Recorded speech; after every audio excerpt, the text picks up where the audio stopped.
हमको लोग क्या समझते हैं, इसके लिए हम जीते हैं क्या? हमारी क्या समझ, ये बात समझ के जीना चाहिए। अब तुम क्या समझते हो, तुम्हारी समझ है। हम तुम्हारी समझ से थोड़ी जीते हैं, हम अपनी समझ से जीते हैं। हमारी बात समझ रहे हो? हाँ, किसी की समझ के गुलाम नहीं है हम अपनी समझ से, शास्त्र सम्मत समझ से हम आनंद को भोगते हैं। ये जीवन मस्ती के लिए मिला, किसी समझ के लिए नहीं। समझ रहे? हम अपने सत्य की मस्ती में हैं। तुम हमको क्या समझते हो, इससे हमें कोई फर्क नहीं पड़ता।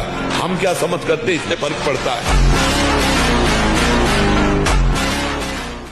हमको लोग क्या समझते हैं, इसके लिए हम जीते हैं क्या? हमारी क्या समझ, ये बात समझ के जीना चाहिए। अब तुम क्या समझते हो, तुम्हारी समझ है। हम तुम्हारी समझ से थोड़ी जीते हैं, हम अपनी समझ से जीते हैं। हमारी बात समझ रहे हो? हाँ, किसी की समझ के गुलाम नहीं है हम अपनी समझ से, शास्त्र सम्मत समझ से हम आनंद को भोगते हैं। ये जीवन मस्ती के लिए मिला, किसी समझ के लिए नहीं। समझ रहे? हम अपने सत्य की मस्ती में हैं। तुम हमको क्या समझते हो, इससे हमें कोई फर्क नहीं पड़ता। हम क्या समझ करते, इससे फर्क पड़ता है।